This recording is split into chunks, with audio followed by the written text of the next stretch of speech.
la paracha de Vayochi que nous lisons ce Shabbat, Yaakov, sur son lit de mort, appelle ses 12 fils afin de les bénir. Il leur dit: réunissez-vous et je vais vous dire ce qui va vous arriver à la fin des temps. Et ensuite, nous voyons que Yaakov bénit chacun de ses fils un par un, mais nous n'apprenons strictement rien de ce qui va arriver à la fin des temps. Et c'est pour cela que Rashi rapporte l'enseignement du Talmud dans Psachim, page 56a, ainsi que dans le Midrash Rabbah, que Yaakov avait l'intention de dévoiler à ses enfants la fin des temps. Et puis, l'inspiration divine l'a quitté et il a dû leur dire d'autres choses. C'est pour ça qu'il leur annonce quelque chose et que finalement, on ne retrouve pas dans ces bénédictions trace de cette annonce. Mais la question que l'on est en droit de se poser, c'est: mais pourquoi Yaakov Avinu a-t-il voulu dévoiler à ses enfants la fin des temps? En général, on comprend habituellement que parce que Yaakov savait que ses enfants allaient rentrer maintenant dans une période très difficile, une période d'exil et de persécution, qui, en plus de cela, serait la préfiguration de tous les exils et de tous les persécutions que le peuple d'Israël serait amené à subir tout au long de son histoire. Et donc il voulait leur apporter par avance un certain réconfort. Mais quand on y réfléchit bien, cette réponse n'est pas satisfaisante. Parce que si les fils de Yaakov avaient appris que la fin des temps n'interviendrait qu'après plus de 2000 ans de sévices et de tourments, eh bien c'est le contraire, c'est le résultat opposé qu'il aurait obtenu. Et alors il est vrai qu'on peut dire qu'il avait au moins leur donné le principe de la fin messianique. Mais ça, il le leur a effectivement donné, puisque dans la bénédiction de Yehuda, il dit « Ad ki avo Shilo » jusqu'à ce que vienne Shilo. Et Rashi explique Shilo, c'est Melech HaMashiach. Donc le principe d'une fin messianique, il n'a pas échappé à Yaakov, l'inspiration divine ne l'a pas quitté pour le dire. Par conséquent, ce qui reste, c'était juste la date à laquelle cette fin messianique se produirait. Et comme nous l'avons dit, s'ils avaient su que c'était au bout de 2000 ans ou plus, eh bien, ils auraient, loin d'être réconfortés, ils auraient été effondrés.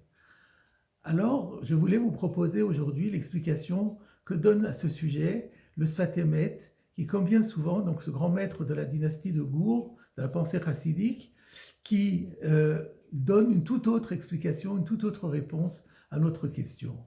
En réalité, dit-il, ce que Yaakov voulait transmettre, ce n'était pas du tout la date de la venue messianique, mais il voulait leur donner un moyen de faire en sorte que l'exil il pourrait vivre l'exil en toute sérénité. La fin dont on parle, la fin de l'exil, c'est-à-dire la fin des tourments, la fin des souffrances qu'on est appelé à endurer au cours de l'exil, la fin même de l'inconfort, grâce à une vérité que Yaakov voulait leur transmettre. Cette idée s'appuie sur le premier mot de notre paracha qui lui donne son nom, Vayochi. Yaakov a vécu. Le Zohar HaKadosh remarque que c'est la première fois que, depuis le début de la vie de Jacob, on dit que Jacob a vécu. Et le Zohar HaKadosh dit, nous l'apprenons de là, que les 17 dernières années de la vie de Jacob ont été la période où la vie de Jacob a été une vie parfaite. Et cela apparaît parce que sinon, si la Torah n'avait pas dit Vayochi, et si vous voulez simplement dire que Jacob a séjourné en Égypte pendant 17 ans, il fallait dire Jacob a été, Vayohi Yaakov, ou Vayeshev Yaakov. Le fait qu'on dise Vayochi prouve qu'il y a eu ici un regain de vie tout à fait exceptionnel, ce regain de vie qui correspond à une vie de sainteté parfaite. Comment expliquer que Yaakov a connu à ce moment-là cette vie parfaite, en quoi a-t-elle consisté cette vie parfaite? Le Sfat Emet nous explique que cette vie parfaite consiste en la connexion totale, absolue, avec la source de toute vie, c'est-à-dire avec le Créateur. On sait que le prophète Micha a caractérisé la force particulière de Yaakov par le verset « Titen émet le Yaakov ». Yaakov, de toutes nos figures bibliques, est celui qui a été dépositaire de la vérité avec un grand V. Cette vérité, elle a été obtenue par cette proximité invraisemblable de Yaakov avec Akadosh Baruch Hu, qui sentait tellement, qui voyait la présence divine et qui faisait en sorte qu'il pouvait voir que tout ce qui arrivait ici-bas était toujours le fruit de la main divine, et tout était dirigé par la main d'Akadosh Baruch Hu. Et que de ce fait, il voyait comme quelque chose, une réalité tout à fait visible et sensible, il voyait que tous les événements de la vie, c'était toujours pour le bien, et c'était toujours voulu par Akadosh Baruch Hu. De la même façon, de son point de vue, lorsqu'il s'est retrouvé en Égypte, alors qu'il s'est retrouvé en exil, eh ben, il a vu que tout ça, c'était pour le bien. Il voyait la main de Dieu partout. Et dans ce cas-là, c'était une vie de plénitude. Et c'est d'ailleurs, pour illustrer cela, comment l'exil peut être une bonne chose.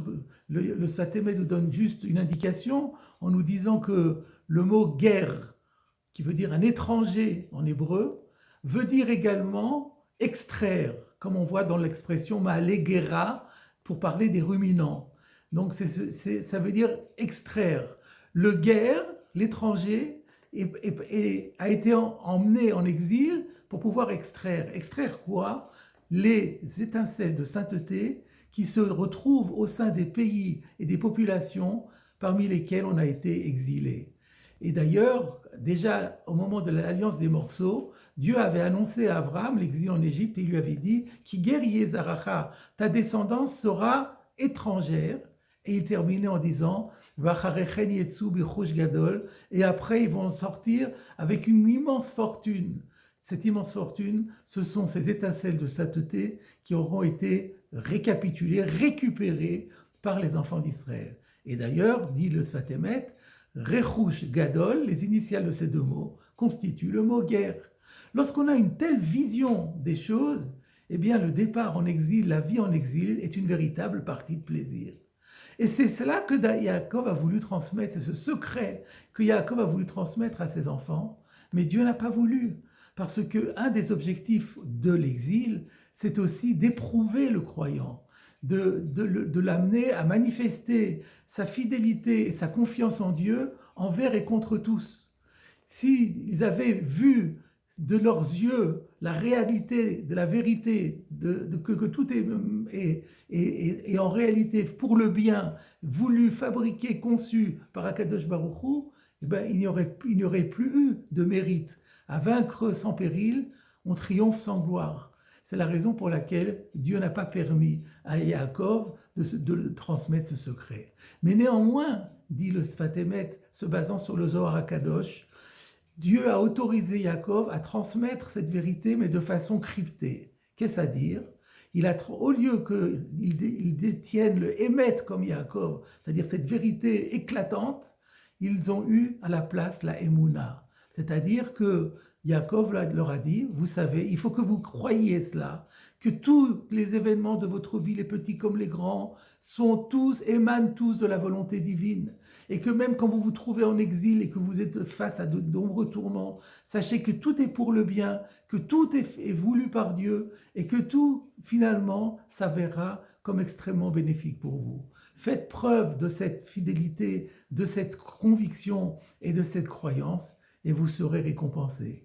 Voilà, mes chers amis, le dévoilement de la fin de Yaakov. Ce n'était pas la fin des jours, la fin des temps, mais la fin de la souffrance, la fin des tourments, par un juste regard posé sur tous les événements de notre vie, d'épreuves en exil. Et lorsque nous